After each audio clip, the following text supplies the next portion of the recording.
முதல்ல உங்களை பற்றி சொல்கிறேன். மாசா கெத்தா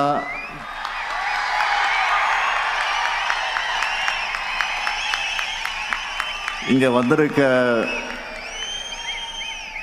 திராவிடியன் ஸ்டாக்ஸ் எல்லோருக்கும் என்னுடைய முதல் வணக்கம்.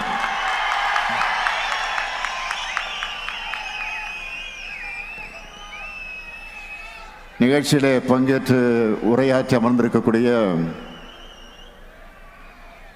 கழக பொதுச் செயலாளர், நம்முடைய மூத்த அமைச்சர், என்னுடைய ஆரோக்கிய அண்ணன் துரைமுருகன் அவர்களே, முதன்மை செயலாளர் மாண்புமிகு அமைச்சர் KN நேரு அவர்களே, கழக இளைஞரணியின் செயலாளர் மாண்புமிகு துணை முதலமைச்சர் தம்பி உதயநிதி அவர்களே,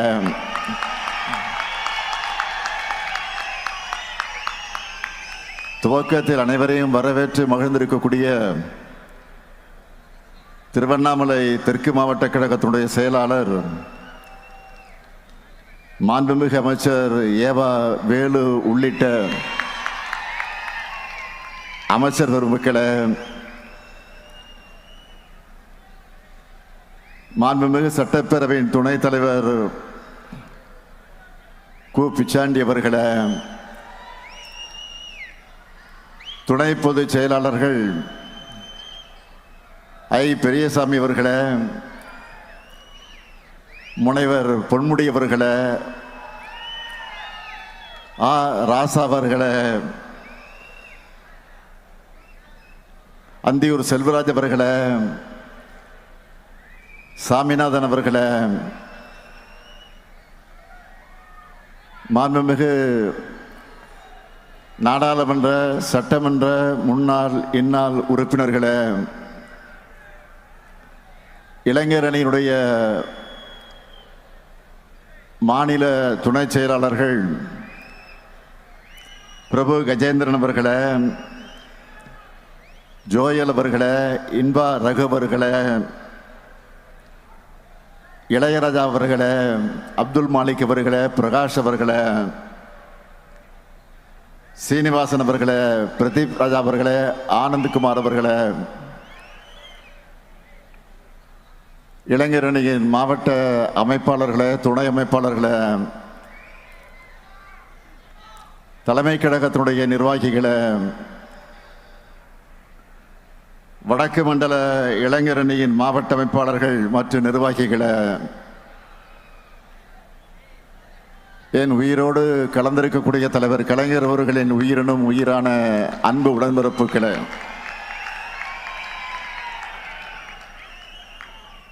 பத்திரிகை மற்றும் ஊடகத்துறையை சார்ந்த நண்பர்களே, உங்கள் அனைவருக்கும் என்னுடைய அன்பான வணக்கம்.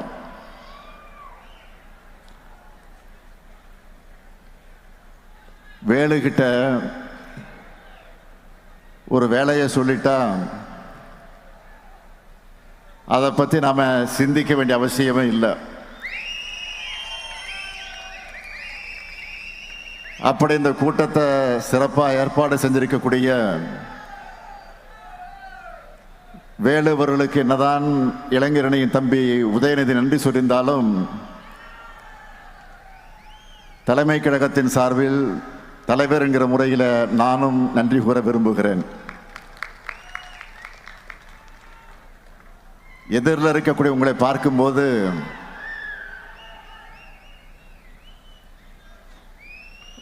ஒரு 50 ஆண்டுகள் டைம் டிராவல் பண்ணி பின்னாடி போன மாதிரி எனக்கு இருக்கு. உங்களை மாதிரி இளைஞனா கிராமமா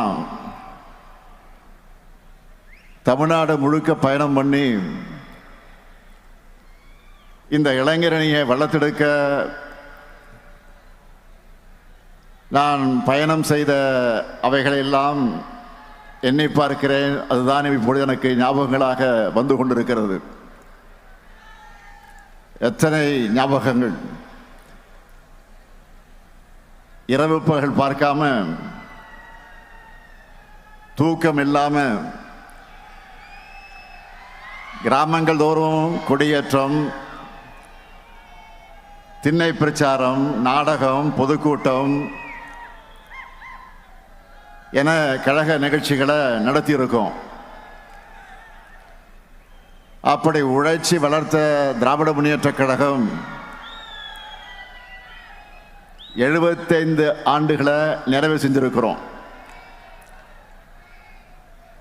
அப்படிப்பட்ட கழகத்திற்கு புது ரத்தமாக வந்திருக்கக்கூடிய உங்களை எல்லாம் பார்க்கும்போது புது மகிழ்ச்சியும் நம்பிக்கையும் பிறக்குது. அது மட்டுமல்ல, உங்களுடைய எனர்ஜி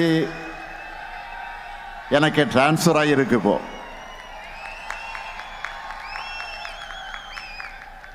இந்த மாபெரும் இயக்கத்தை பேரறிஞர் அண்ணா அவர்கள் தொடங்கினப்போ அவருக்கு வயசு 40.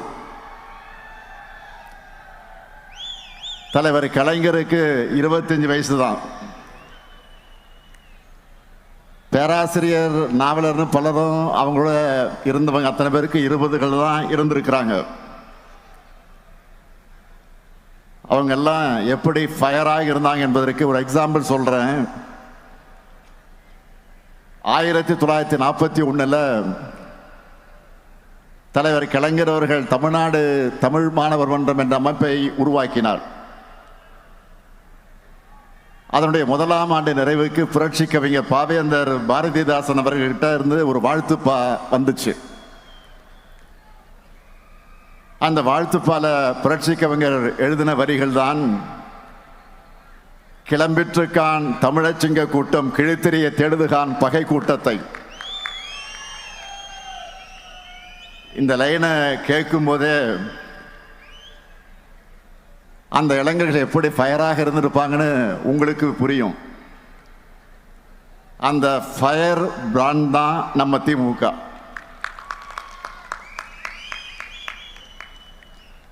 இது எதெல்லாம் இந்த தமிழ் சமுதாயத்துக்கு பின்னுக்கு இழுக்குமோ, எது எதெல்லாம் தமிழ்நாட்டை இருட்டுக்குள்ள தள்ளுமோ, அது எல்லாத்தையும் தோற்கடிச்ச புது வரலாறு படைச்சோம்.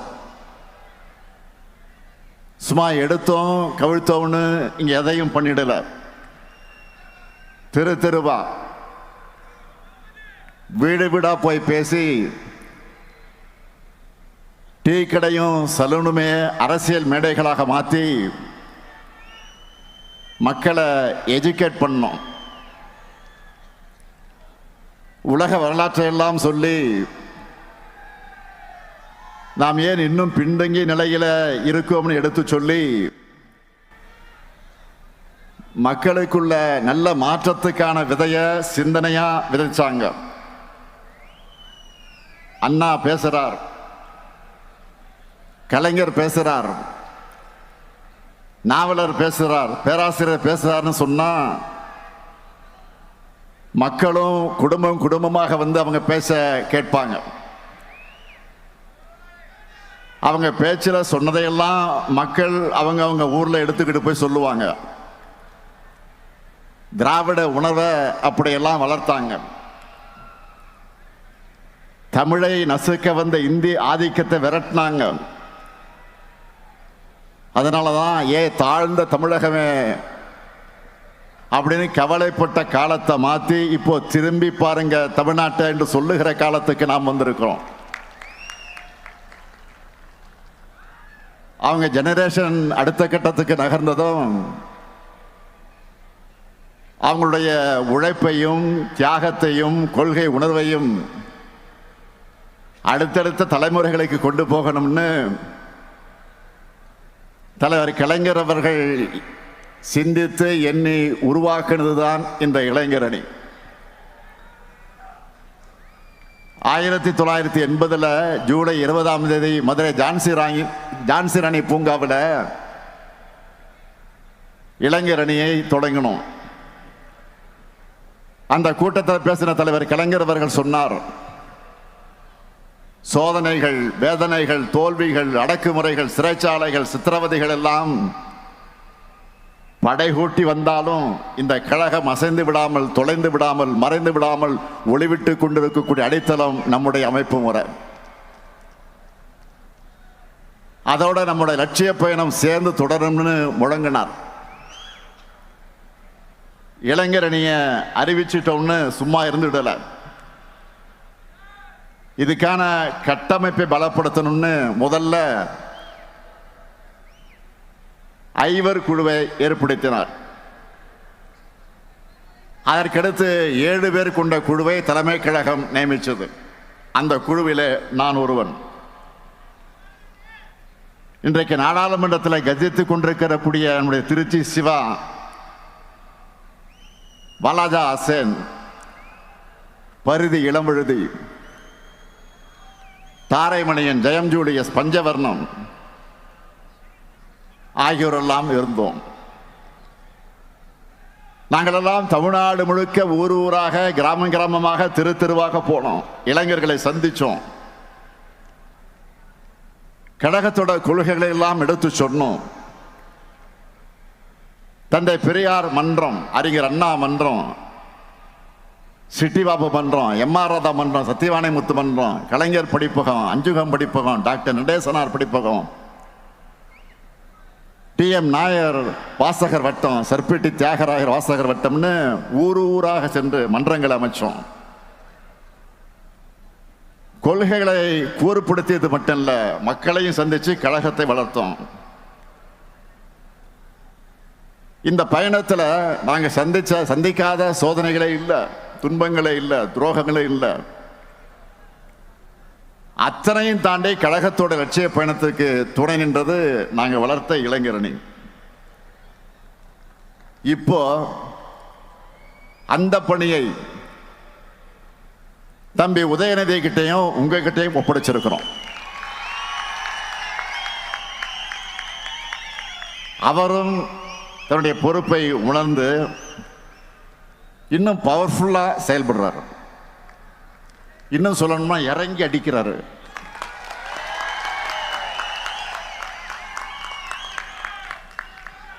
கொள்கை எதிரிகள் உதயநிதி மோஸ்ட் டேஞ்சரஸ் புலம்புறாங்க.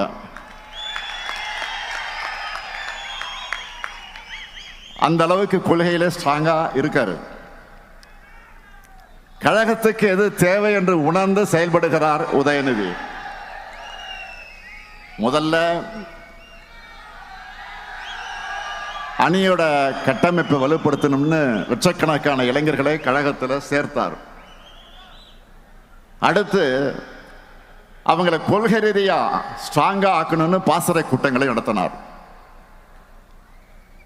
அடுத்து நம்மளோட கொள்கையில இன்னைக்கு இருக்கிற தலைமுறையினரும் புரிஞ்சிக்க வேண்டும் என்பதற்காக புது பேச்சாளர்கள் அவசியம்னு உணர்ந்து ஃபர்ஸ்ட் செட்ல 200 பேரை உருவாக்கினார். அவங்க பேச்சையெல்லாம் கழக மேடையில் கேட்கும்போது எனக்கு அவ்வளவு மகிழ்ச்சியா இருக்கு. அடுத்து இளைஞர்களான நீங்க இன்னும் ஷார்ப்பா பேச, ஸ்ட்ராங்கா களமாட நிறைய புத்தகங்கள் உருவாகணும். அதுக்காக முத்தமிழ் அறிஞர் பேர்ல பதிப்பகம் தொடங்கினார். சரி, இதெல்லாம் செஞ்சுட்டோம்னு சும்மா இருக்கல. இதெல்லாம் உங்களுக்கு வந்து சேரணும்னு அறிவு திருவிழா நடத்துறார். பல இடங்களில் லைப்ரரி ஆரம்பிக்கிறார். இதுதான் ஒரு பொலிட்டிஷியனுக்கு குவாலிட்டி. சரி, உதயநிதி இவ்வளவும் செய்கிறாரு அப்படின்னு அடுத்து நீங்க என்ன செய்யணும்? அதை பற்றி கூட உதயநிதி இங்கே சொன்னார். நம்மளோட லெகசியை மக்கள்கிட்ட கொண்டு போய் சேர்க்கணும். கழகத்தை வளர்க்கிற பணியில, கொள்கை விதைக்கிற பணியில ஈடுபடணும். காலையில முரசொலி படித்த பிறகு அதுல வெளியாகி இருக்கக்கூடிய கட்டுரைகள், கருத்துக்கள், தலையங்கங்கள், திராவிட இயக்க பார்வைகள்னு எல்லாவற்றையும் உங்களால முடிஞ்ச அளவுக்கு எல்லார்கிட்டையும் கொண்டு போய் சேருங்க. அது எல்லாத்தையும் சுருக்கமா இன்றைய இளைஞர்களுக்கு புரிகிற வரையில கிரியேட்டிவா மாற்றி உங்களுக்குன்னு ஒரு ஸ்டைலில் பேசி எழுதி கொண்டு போங்க. அவங்களுக்கு விழிப்புணர்வையும் தெளிவையும் ஏற்படுத்தி தமிழ்நாட்டை உயர்த்தக்கூடிய கழகத்தின் பாதையில் அவங்களை கொண்டு வரணும். இன்னைக்கு தொழில்நுட்பம் எவ்வளவோ பெருகிடுச்சு, அந்த அளவுக்கு உங்களுடைய கடமையும் பெருகிடுச்சு. ஏன்னா ஒன்றியத்தில் பாஜக அரசு 3வது முறையா ஆட்சி அமைச்சிருக்கக்கூடிய இந்த ஆணவத்தில் வலதுசாரி அமைப்புகளும் பிற்போக்கு சக்திகளும் ரொம்ப வேகமா முன்னே எப்போதும் இல்லாத ஆக்ரோஷத்தோடு செயல்பட தொடங்கியிருக்காங்க. வெளுத்ததெல்லாம் பால் நம்பக்கூடிய மக்கள்கிட்ட பொய்களை, அவதூறுகளை, பிற்போக்கு எண்ணங்களை தேன் தடவி வார்த்தைகளால் கொண்டு போய் சேர்க்க ட்ரை பண்றாங்க. எடுத்துக்காட்டுக்கு சொல்றேன், எல்லோரும் ஃபேமிலி ஃப்ரெண்ட்ஸ் வாட்ஸ் குரூப்பில் இருப்பீங்க. அதில் சொந்தங்கள் தங்களோட அன்பை உணர்வை பரிமாறிப்பீங்க. ஆனால் அதில் ஒருத்தர் மட்டும் எதை பற்றியும் கவலைப்படாமல் விஷம் தேய்ந்த கருத்துக்களை ஃபார்வர்ட் பண்ணுவாங்க. பலரும் ஏதோ படிக்காமல் அனுப்பியிருக்காருன்னு கடந்து போயிடுவோம். அதை அட்வான்டேஜாக எடுத்துக்கிட்டு அவரும் தொடர்ந்து மெசேஜ் அனுப்புவார். அப்படிப்பட்டவங்களுடைய பிற்போக்கு கருத்துக்கள் தொற்று நோய் மாதிரி வேகமாக பரவும்.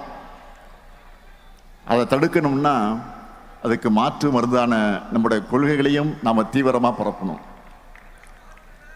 பொய்யை பேசுறதுக்கு ஒருத்தர் தயங்காத போது உண்மையை பேசுறதுக்கு நெஞ்சில உரம் இருக்க நாம் ஏன் தயங்கணும்? எதுக்காக இதை சொல்றேன்னா, இப்போ நம்ம தோல்ல தமிழ்நாட்டையும் தமிழ் மொழியும் காக்க வேண்டிய கடமை மட்டுமல்ல, ஒட்டுமொத்த இந்தியாவையும் நாட்டோட பன்முகத்தன்மையையும் காக்க வேண்டிய கடமை நமக்கு இருக்கு. இந்தியாவிலேயே பிஜேபிக்கு எதிராக ஐடியாலஜிக்கல் ஃபைட் பண்ணிக்கிட்டு இருக்கக்கூடிய ஒரே மாநில கட்சி நம்முடைய திமுக தான். அவங்களால வெற்றி கொள்ள முடியாதது நம்முடைய தமிழ்நாட்டை மட்டும்தான். அதனால்தான் அமித்ஷா போன்றவருக்கு நம்ம மேல எரிச்சல். பேசினாங்கல்ல, அண்மையில் கூட என்ன பேசினார் அவரு? பீகாரை ஜெயிச்சிட்டோம், அடுத்து டார்கெட் தமிழ்நாடு தான் சொல்றார். மாண்புமிகு அமித்ஷா அவர்களே, நீங்கள் உங்க சங்கி படையே கூட்டிக்கிட்டு வந்தாலும் உங்களால் ஒன்றும் இங்க பண்ண முடியாது. இது தமிழ்நாடு, இது தமிழ்நாடு. எங்களுடைய கேரக்டரையே புரிஞ்சிக்க மாட்டீங்களா?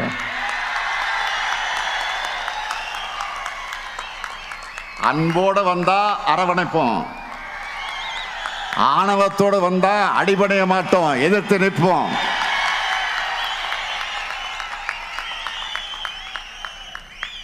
மீண்டும் சொல்றேன், அன்போடு வந்தா அரவணைப்போம், ஆணவத்தோடு வந்தா அடிபடைய மாட்டோம், எதிர்த்து நிற்போம். உங்களை ஜெயிச்சு காண்பிப்போம். இங்கே கூடியிருக்கக்கூடிய இளைஞரணி தம்பிகளுக்கு சொல்றேன், ஒவ்வொரு தலைமுறைக்கு முன்னாடியும் ஒரு வரலாறு ஒரு கடினமான கேள்வியை முன்வைக்கும். அதுக்கு ரியாக்ட் பண்ண முடியாம மண்டியிடக்கூடியவங்களை வரலாறு மறந்துடும், மக்களும் மன்னிக்க மாட்டாங்க. ஆனா வரலாறு முன்வைக்கிற கேள்விகளை எதிர்த்து ஃபைட் பண்ணி வரலாற்று திருத்தி எழுதுறவங்களை மக்களும் மறக்க மாட்டாங்க, வரலாறு மறக்காது. நீங்கெல்லாம் வரலாறு படைக்கணும். அதுக்கு எப்பவும் மக்களோட மக்களாக நீங்க இருக்கணும். மக்களுக்காக இருப்பது தான் அரசியல். அந்த அரசியலை செய்யத்தான் உங்க எல்லாருக்கும் பொறுப்புகள் வழங்கப்பட்டிருக்கு. மக்கள் கிட்ட போங்க, அவங்க கூடவே வாழுங்க, அவங்களுக்காக குரல் கொடுங்க. இதுதான் உங்களுக்கான டாஸ்க். அரசியல்ல சொகுசு எதிர்பார்க்காதீங்க. இங்க கடுமையாக உழைக்கக்கூடியவங்களுக்கு தான் இடம் கிடைக்கும். அந்த இடம் கட்சி பொறுப்பில் மட்டும் இல்ல, மக்கள் மனசுலயும் நிரந்தரமாக இருக்கும். பேரறிஞர் அண்ணா அவர்கள் தலைவர் கலைஞருடைய உழைப்பை பாராட்டினார். தலைவர் கலைஞர் என்னை பத்தி சொல்லும் போது உழைப்பு உழைப்பு உழைப்புன்னு தான் சொல்வார். இப்ப நானும் தம்பி உதயநிதி அவருடைய உழைப்பை பார்க்கிறேன். அதே உழைப்பு உழைப்பு உழைப்பு, அதைத்தான் உங்ககிட்ட எதிர்பார்க்கிறேன். அந்த உழைப்புக்கு இருக்கக்கூடிய இளைஞரணி படை தயாரா? உதயநிதி பேசும்போது கேட்டார், வரும் தேர்தலில் இளைஞர்களுக்கு வாய்ப்பு கொடுங்க கேட்டார். அவருக்கு மட்டுமல்ல, உங்களுக்கு நான் சொல்லிக் கொள்வது, இன்னைக்கு உள்ளாட்சியில், சட்டமன்றத்தில், அமைச்சரவையில், நாடாளுமன்றத்தில் நாட்டையே திரும்பி பார்க்க வைக்கக்கூடிய அளவுக்கு செயல்படுகிற பல பேர் இளைஞரணியிலிருந்து வந்தவர்கள் தான்.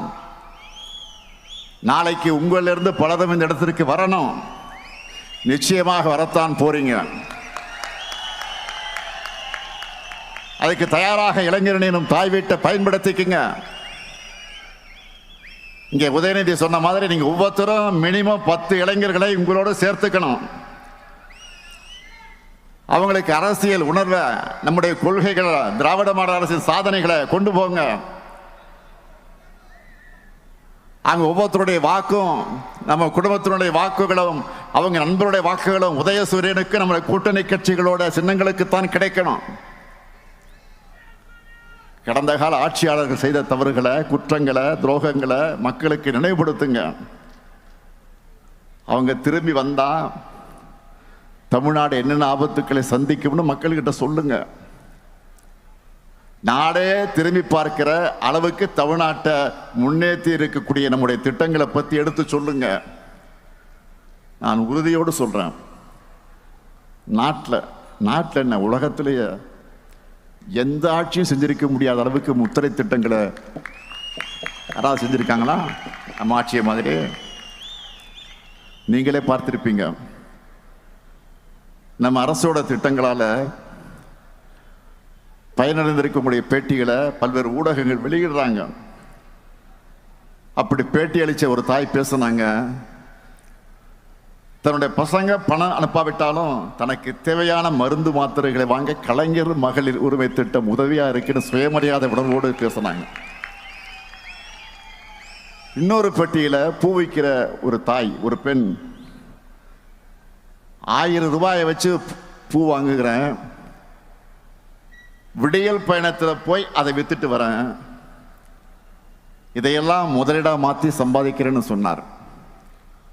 இப்படி தமிழ்நாட்டில் இருக்கக்கூடிய 1,30,69,831 பெண்கள் தங்களுடைய பண தேவைக்கு மற்றவங்களை எதிர்பார்த்திராத காலம் போய், காத்திருந்த காலம் போய், அக்கௌண்ட்ல மாசம் மாசம் பணம் வருது என்ற புது நம்பிக்கையை, தன்னம்பிக்கையை கொடுத்திருக்கு. கல்வியில் சிறந்த தமிழ்நாடு, வெல்லும் தமிழ் பெண்கள் போன்ற நிகழ்ச்சிகளை ஏன் நடத்தணும்? நம்முடைய திட்டங்களுடைய பயனாளிகள் தன்னுடைய அனுபவங்களை, அந்த சக்சஸ் ஸ்டோரியை எல்லா மக்களுக்கும் தெரியப்படுத்த வேண்டும் என்பதற்காக நடத்தணும். இன்னும் நிறைய சக்சஸ் மனிதர்களை உருவாக்கணும். மகளிர் மாதிரியே காலேஜ் போற பசங்க தங்களுடைய செலவை தாங்களே பார்த்துக்க வேண்டும் என்று சொல்ற அளவுக்கு அவங்களுடைய சப்போர்ட்டா இருக்கிற புதுமை பெண் மற்றும் தமிழ் புதல்வன் திட்டத்தில் 12 லட்சத்துக்கு அதிகமான மாணவர்கள் பயன்பெறாங்க. அது மட்டுமல்ல, பசியோட ஸ்கூலுக்கு வந்துட்டு இருந்த பசங்க பலரும் இப்போ தினம் சூடா, சுவையா, சத்தா காலை உணவு சாப்பிடும்போது அவங்களுடைய அப்பா அம்மா நிச்சயம் இந்த முத்துவேல் கருணாநிதி ஸ்டாலினை நினைச்சு பார்ப்பாங்க. நான் முதல்வன் திட்டத்தில் படிச்சு நல்ல ஜாபுக்கு போற இளைஞர்கள் எல்லாம் நம்ம திராவிட மாடலுக்கு தேங்க்ஸ் சொல்றாங்க. ஒவ்வொரு நாளும் யாரு கையும் எதிர்பார்க்காம விடியல் பயண திட்டத்தில் பயணம் செஞ்சுட்டு இருக்கக்கூடிய கோடிக்கணக்கான மகளிர் இதுதான் எங்களுக்கான கவர்மெண்ட் பஸ்ன்னு பெருமைப்படுறாங்க.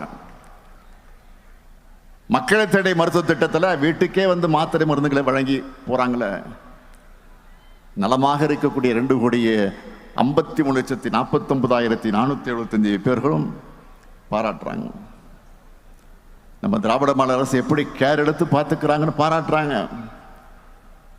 இப்படி நம்ம திராவிட மாடல் அரசுல லிஸ்ட் போட்டு ஒவ்வொரு டிபார்ட்மெண்ட்லையும் சாதனைகளை ஒரு புக்கா போடுற அளவுக்கு தினமும் ஏராளமான திட்டங்களை செயல்படுத்திக்கிட்டு இருக்கோம். அதனால தான் பொருளாதார வளர்ச்சியில தமிழ்நாடு இந்தியாவிலேயே நம்பர் 1. ஒன்றிய அரசு வெளியிடுகிற பல சர்வே ரிப்போர்ட் எல்லாவற்றிலும் நம்ம தமிழ்நாடு தான் டாப். இந்த திட்டங்கள் எல்லாம் பற்றியும் நீங்க ஃபிங்கர் டிப்ஸ்ல வச்சுக்கணும். இது எல்லாத்தையும் ஒவ்வொரு வீட்டுக்கு கொண்டு போய் நீங்க சேர்க்கணும். மற்ற கட்சிகள் எல்லோரும் தான் பிரச்சாரம் பண்ணுவாங்க, ஆனா அதுல இருந்து தனிச்சு தெரியக்கூடிய மாதிரி உங்களுக்குன்னு ஒரு ஸ்டைல் இருக்கணும். அந்த பிரச்சாரத்தில் வழக்கமா திமுகவுக்கு ஓட்டு போடாதவங்க கூட இளைஞர் அணியினுடைய உங்களுடைய அணியினுடைய அந்த கேம்ப் நீங்க நடத்துகிற பிரச்சாரம் அதிலே திமுகவுக்கு ஓட்டு போடக்கூடிய நல்ல வரணும். அப்படி ஒரு இம்பேக்டை நீங்க உருவாக்கணும். தேர்தல் நெருங்கி வந்துடுச்சு, மக்கள்கிட்ட நீங்க சொல்லுங்க. 10 ஆண்டு கால தமிழ்நாட்டை படுபாதாளத்தில் தள்ளின அதிமுகவினர் தாங்கள் ஏதோ உத்தமர்கள் போல வேஷம் போட்டுக்கிட்டு வந்து வாக்கு கேட்பாங்க. அதேபோல் தமிழ்நாட்டுக்கு துரோகம் செய்வது மட்டுமே வழக்கமாக வச்சிருக்கக்கூடிய பாஜகவினர் வழக்கம் போல தங்களுடைய பொய் பரப்புரைகளை பரப்புவார்கள். பதற்றத்தை உண்டாக்குற அரசியலை வச்சு எலெக்ஷன்ல சந்திக்கலாம்னு வருவாங்க. இவங்க கிட்ட கைகட்டி வாய் புத்தி அடிமை சேவகம் செஞ்சு கொண்டு இருக்கக்கூடிய தமிழ்நாட்டோட உரிமைகளை தமிழுடைய சுயமரியாதை அட வைக்கலாம்னு நேரடியாகவும் மறைமுகமாகவும் வேலை செய்ய பல கூட்டங்கள் இருக்கு. 2026 தேர்தலில் மக்கள் முன்னாடி இருக்கக்கூடிய கேள்வி என்னன்னா, இன்னும் 50 ஆண்டுகள் முன்னோக்கி நடைபெற போறோமா, இல்ல ஆண்டுகள் பின்னோக்கி இழுக்க முயற்சி பண்றவங்களுக்கு அடிபணிய போறோமா? ஆக அந்த கேள்விக்கு மக்கள் விடையளிக்க போற விடைதான் திராவிட மாடல் ஆட்சி 2.0. அதுக்கு நீங்க எல்லாரும் கடுமையாக உழைக்கணும். திராவிட முன்னேற்ற கழகத்தோட எதிர்காலத்துல தான் தமிழ்நாட்டோட எதிர்காலம், தமிழகத்தோட எதிர்காலம் அடங்கி இருக்கு. அந்த எதிர்காலம் வள நிறைஞ்சதா ஒளி நிறைஞ்சதா தமிழ்நாடு நம்பர் 1 என்று சிங்கநடை போடுகிறதாக அமையணும். நீங்க தான் திராவிட மாடல் 2.1 அடித்தளமாக இருக்கணும். இருப்பீங்களா?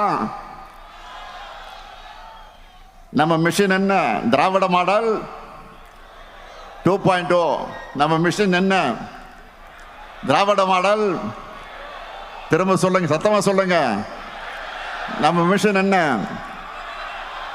அந்த வெற்றிக்கான பயணத்தை இன்றைக்கு தொடங்குங்கள். விடைபெறுகிறேன். நன்றி, வணக்கம். இளைஞரணி செயலாளர் இளந்தலைவர் அவர்கள் கழக பொதுச் செயலாளர் அவருக்கு நினைவு பரிசு வழங்கி சிறப்பிக்க இருக்கிறார்.